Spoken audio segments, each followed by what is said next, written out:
વંદે માતરમ વિદ્યાર્થી મિત્રો, હું પૂજા ધામેરિયા શ્રી વશિષ્ઠ વિદ્યાલયમાં કમ્પ્યુટર શિક્ષક તરીકેની ફરજ બજાવું છું. તો ચાલો આજે આપણે જોઈએ ધોરણ 8 વિષય કમ્પ્યુટર, ચેપ્ટર નંબર 1 કમ્પ્યુટર પરિચય. હવે આપણે આગળના લેક્ચરમાં જોઈ ગયા હતા, આગળના વિડીયોમાં પ્રોસેસિંગ યુનિટ સુધીનું, એટલે કે સીપીયુ શું છે. હવે આજે આપણે જોવાનું છે કે સીપીયુના મેઇન 3 કમ્પોનન્ટ્સ છે. ફર્સ્ટ આપેલું છે સીયુ. સીયુનું ફૂલ ફોર્મ છે કંટ્રોલ યુનિટ. સેકન્ડ આપેલું છે એએલયુ. એએલયુનું ફૂલ ફોર્મ છે એરિથમેટિક એન્ડ લોજિક યુનિટ. અને થર્ડ આપેલું છે મેમરી. હવે ફર્સ્ટ આપેલું છે સીયુ. હવે સીયુ છે એટલે કે એનું ફૂલ ફોર્મ આપણને પૂછાય તો યાદ રાખવાનું છે કંટ્રોલ યુનિટ. હવે સીયુનું કામ શું છે? આપણે જ્યારે કમ્પ્યુટરમાં કોઈ પણ ડેટા, મેમરી એટલે કે કોઈ પણ ડેટા ઇનપુટ દાખલ કરીએ છીએ કમ્પ્યુટરમાં, તો એ જે કોઈ પણ ડેટા હોય છે એ ફર્સ્ટ ઓફ ઓલ સીયુ પાસે જાય છે. સીયુ છે એ શું કરે છે? પ્રોસેસિંગનું નિયંત્રણ, એટલે કે કઈ રીતે એના ઉપર પ્રોસેસ કરવાની છે અને એનું મેનેજમેન્ટ કરે છે. એટલે કે તે ઇનપુટ મેળવે છે. સીયુ ફર્સ્ટ ઓફ ઓલ જ્યારે તમે સીયુ ઇનપુટ મોકલો છો ત્યારે એ સીયુની પાસે જાય છે. એટલે કે સીયુ છે એ શું કરે છે? ઇનપુટને મેળવે છે અને ઇનપુટ એની પાસે પહોંચી જાય છે સીયુ પાસે. પછી એ ઇનપુટ જે છે એ એએલયુને મોકલે છે. સીયુ પાસેથી ઇનપુટ જે છે એ કોની પાસે જાય છે? એએલયુ પાસે જાય છે. અને એએલયુ છે એ શું કરે છે? પરિણામ મેળવે છે. મતલબ કે મેમરીમાં કોઈ પણ ડેટા સ્ટોર થયેલો હોય એ ડેટાનું નિયંત્રણ કોણ કરે છે? Control unit. એટલે કે તેને કંટ્રોલ યુનિટ કહે છે. એટલે કે ફર્સ્ટ ઓફ ઓલ તમે ડેટા દાખલ કરો છો એ સીયુ પાસે જશે. સીયુ પાસેથી એ શું કરે છે? એએલયુને ડેટા મોકલશે. એએલયુ શું કરશે? એના ઉપર પ્રોસેસ કરશે અને રિઝલ્ટ આપશે, એટલે કે આઉટપુટ આપે છે. હવે સેકન્ડ આપેલું છે એએલયુ. એએલયુનું પૂરું નામ છે એરિથમેટિક એન્ડ લોજિક યુનિટ.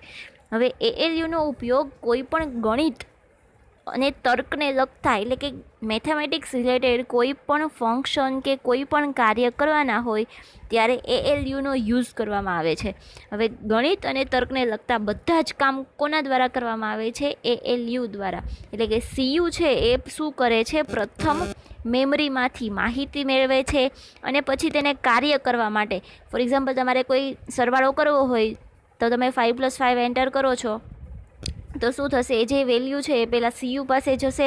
સીયુને ખબર પડે છે કે આનું પ્રોસેસિંગ કરવાનું છે, એટલે એ ડેટા કોને આપે છે? એએલયુને આપે છે. એએલયુ શું કરશે? એના ઉપર લોજિક ચલાવશે, એટલે કે તેનો સરવાળો કરશે. એટલે કે ગણિત રિલેટેડ કોઈ પણ કાર્ય માટે એ ડેટા જે છે એ શું કરે છે? એએલયુને મોકલી આપે છે. એટલે કે એએલયુ પ્રોસેસિંગ કરી એના ઉપર જરૂરી પ્રોસેસ કરીને શું આપે છે? આઉટપુટ મેમરીને મોકલે છે.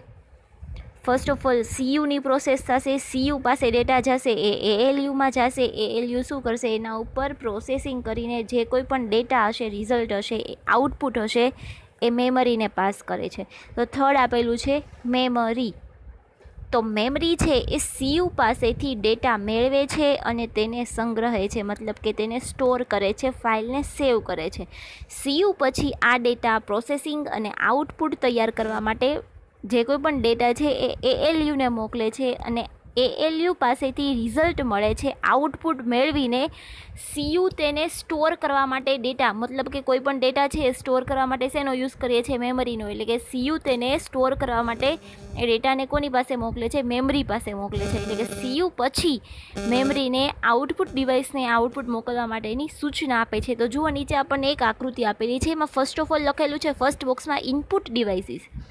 કમ્પ્યુટરમાં તમે કોઈ પણ ડેટા દાખલ કરો છો તો એ શું છે? ઇનપુટ છે. હવે એ ઇનપુટ છે એ કોની પાસે જશે? સીયુ પાસે જશે. એટલે વચ્ચે લખેલું છે કંટ્રોલ યુનિટ. હવે કંટ્રોલ યુનિટ શું કરે છે? નક્કી કરે છે કે આની કોઈ એએલયુ એટલે કે ગણિત રિલેટેડ ફંક્શનનો ઉપયોગ કરવાનો છે, કોઈ ગણતરી કરવાની છે, તો એ ડેટા નીચે પાસ કરશે એએલયુને. હવે એ ડેટા એએલયુને પાસ કરે છે, પછી એ ડેટા કોને આપે છે? એ ફરી પાછા સીયુ પાસે જાય છે અને એને સ્ટોર કરવા માટે ડેટા છે એ કોને આપવામાં આવે છે? મેમરીને મોકલવામાં આવે છે. અને પછી આઉટપુટ તૈયાર થાય છે, એટલે કે આઉટપુટ ડિવાઇસીસમાં આઉટપુટ ડિસ્પ્લે થશે. હવે આવેલું છે સ્ટોરેજ યુનિટ.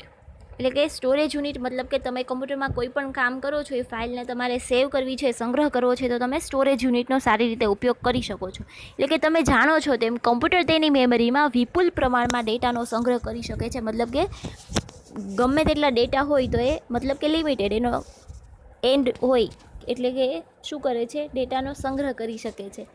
બધા જ પ્રોગ્રામ અને ડેટાનો સંગ્રહ કમ્પ્યુટરની મેમરીમાં થાય છે. તો કમ્પ્યુટર મેમરીના ટોટલ કેટલા પ્રકાર આપેલા છે? 2 પ્રકાર આપેલા છે. ફર્સ્ટ આપેલું છે પ્રાઇમરી મેમરી અને બીજું આપેલું છે સેકન્ડરી મેમરી. તો ફર્સ્ટ આપણે જોવાનું છે પ્રાઇમરી મેમરી. હવે પ્રાઇમરી મેમરીને તમે મેઇન મેમરી તરીકે પણ ઓળખી શકો છો. એટલે કે કોઈ એમ કહે કે મેઇન મેમરી, તો આપણે સમજી જવાનું કે શું હોય છે, પ્રાઇમરી મેમરી જ હોય છે. એટલે કે કમ્પ્યુટરની પ્રાઇમરી મેમરી અસંખ્ય સેલ્સની બનેલી હોય છે. હવે આપણે જ્યારે એક્સેલની ફાઇલ બનાવતા હોય અથવા તો એક્સેલ ઓપન કરીએ છીએ ત્યારે આપણને ચોરસ જે બોક્સ દેખાય છે, તો એ બોક્સને સેલ્સ કહેવાય. તો એવી જ રીતે પ્રાઇમરી મેમરીમાં પણ ઘણા બધા સેલ્સ હોય, એટલે કે સેલ્સની બનેલી હોય છે. એટલે કે દરેક સેલમાં માહિતીનો શું હોય છે? એક અંશ હોય છે, મતલબ કે એક ડોટ હોય છે, ટપકું હોય છે. એટલે દરેક સેલને એક સંખ્યા વડે ઓળખવામાં આવે છે. એટલે કે જેને તે શું કહેવાય છે? સેલનું એડ્રેસ કહેવામાં આવે છે. એટલે કે સેલ એડ્રેસ છે તે સેલનો નિર્દેશ કરે છે અને સેલમાં રહેલી માહિતી અને સેલ એડ્રેસ કેવા હોય છે? બંને અલગ અલગ હોય છે. હવે ફોર એક્ઝામ્પલ, તમે કોઈને તમારી ઘરે આવવું છે તો તમારું નામ અને તમારા ઘરનું એડ્રેસ એ બંને કેવું હશે? અલગ અલગ હશે. તો એવી જ રીતે અહીંયા સેલ અને સેલનું એડ્રેસ પણ કેવું હોય છે? અલગ અલગ હોય છે. એટલે કે આથી કોઈ ચોક્કસ સેલમાં તમારે માહિતી સ્ટોર કરવી હોય તો સેલનું એડ્રેસ, તેમાં સ્ટોર કરવાની માહિતી આપવી જરૂરી છે. આ જ પ્રમાણે સેલમાંથી માહિતી મેળવવા માટે સેલનું એડ્રેસ જણાવવું જરૂરી છે. હવે તમે એમ કહી દો કે 2 નંબરનો મતલબ 2 જે સંખ્યા લખેલી છે એ સેલ મારે જોઈએ છે, એની કરતાં તમે સેલનું એડ્રેસ આપશો C4, D5, E7, તો આપણને ઇઝીલી એ સેલની સંખ્યા મળી જાય છે. એટલે કે સેલનું એડ્રેસ જણાવવું જરૂરી છે. તો પ્રાઇમરી મેમરીના ફરી 2 પ્રકાર આપેલા છે. ફર્સ્ટ આપેલું છે રેમ અને સેકન્ડ આપેલું છે રોમ. તો જુઓ, ફર્સ્ટ આપેલું છે રેમ. એટલે કે રેમ એટલે રેન્ડમ એક્સેસ મેમરી. એનું ફૂલ ફોર્મ છે, રેમનું ફૂલ ફોર્મ છે રેન્ડમ એક્સેસ મેમરી. આપણને એક્ઝામમાં પૂછાતું હોય કે રેમનું પૂરું નામ જણાવો ને નીચે 4 ઓપ્શન આપેલા હોય, તેમાં બધા અલગ અલગ ઓપ્શન આપેલા હોય. તો એમાં આપણે યાદ રાખવાનું છે રેન્ડમ એક્સેસ મેમરી. અને નામની સાથે સ્પેલિંગ પણ યાદ રાખવો જરૂરી છે. ઘણી વખત મતલબ એક જ થતો હોય વાંચવામાં, પણ સ્પેલિંગ મિસ્ટેક પણ હોય છે.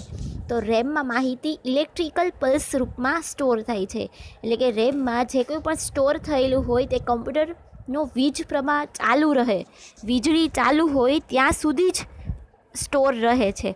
જ્યારે તમારા પાવરમાં કોઈ પણ અડચણ આવશે અથવા તો તમારું કમ્પ્યુટર રિસ્ટાર્ટ થશે અથવા તો કમ્પ્યુટર બંધ થશે, લાઇટ જશે, તો જે કોઈ પણ ડેટા સ્ટોર કરેલો છે એ ડેટા છે એ શું કરે છે? નાશ પામે છે. એટલે કે રેમમાં તમે જે કોઈ પણ માહિતી હશે, ડેટા હશે, એ તમે ગુમાવશો. એટલે કે કમ્પ્યુટરની રેમ એ અસ્થાયી અથવા ઉડી જાય તેવી મેમરી છે. કમ્પ્યુટર જ્યાં સુધી ચાલુ હશે ને ત્યાં સુધી જ ડેટા સ્ટોર હશે. જેવું કમ્પ્યુટર બંધ થશે અથવા તો વીજળીનો પ્રવાહ બંધ થશે, લાઇટ જશે, તો જે કોઈ પણ ડેટા સ્ટોર કરેલો હશે એ નાશ પામે છે. તો રેમમાં બિટ્સનો ઉપયોગ દ્વારા માહિતીનો સંગ્રહ થાય છે. એટલે કે બીટ એ બાઇનરી ડિજિટ છે. હવે બાઇનરી ડિજિટ છે એ 0 અથવા તો 1 હોઈ શકે. આપણે આગળ જોઈ ગયા હતા. જ્યારે તમે 8 બીટ ભેગા થાય છે, એટલે કે 000 4 0 હોય અને 4 1 હોય, એવી જ રીતે કોઈ પણ 8 બીટ ભેગા થાય છે 0 અને 1ના, તો એ 8 બીટ્સના સમૂહને બાઇટ કહે છે. યાદ રાખવાનું છે કે 8 બીટ્સના સમૂહને શું કહેવામાં આવે છે? તો 8 બીટ્સના સમૂહને બાઇટ કહે છે. હવે સેકન્ડ આપેલું છે આપણને રોમ આપેલું છે. તો રોમનું પૂરું નામ છે રીડ ઓનલી મેમરી. રોમનું ફૂલ ફોર્મ છે રીડ ઓનલી મેમરી. એટલે કે માત્ર તમે વાંચી જ શકો. રીડ ઓનલી મેમરી એટલે તમે ખાલી નામ ઉપરથી જાણી શકો છો. રીડ ઓનલી એ ફક્ત તમે મેમરી વાંચી જ શકો છો. તો કમ્પ્યુટર ચલાવવા માટે મદદરૂપ થતા બધા જ પ્રોગ્રામ અને સોફ્ટવેર રોમમાં સ્ટોર કરેલા હોય છે. હવે રોમમાં તમે કોઈ પણ ડેટા સ્ટોર કરેલા હોય છે, માહિતી માત્ર તમે વાંચી જ શકો છો, તેને બદલી શકાતી નથી. તમે કમ્પ્યુટરની સ્વિચ ઓફ કરો ત્યારે પણ આ મેમરી ઉડી જતી નથી, કેમ કે કમ્પ્યુટરની રોમ મેમરી છે એ કેવી છે? સ્થાયી મેમરી છે. રેમ મેમરી હતી એ કેવી મેમરી હતી? અસ્થાયી મેમરી.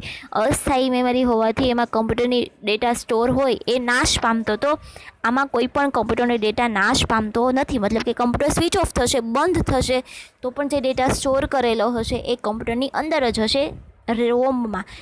આપણે માત્ર ડેટાને વાંચી શકીએ છીએ, એમાં આપણે કોઈ પણ પ્રકારનો ફેરફાર કરી શકતા નથી. હવે આપણે ફર્સ્ટ જોઈ ગયા પ્રાઇમરી મેમરી અને બીજું આપેલું છે સેકન્ડરી મેમરી. હવે એ સેકન્ડરી મેમરી આપણે નેક્સ્ટ લેક્ચરના વિડીયોમાં જોવાનું છે. એટલે કે પ્રાઇમરી મેમરીના ટોટલ કેટલા ટાઈપ્સ આપેલા છે? બે ટાઈપ આપેલા છે, એક છે રેમ અને બીજું આપેલું છે રોમ. ઓકે, ચલો, થેન્ક યુ.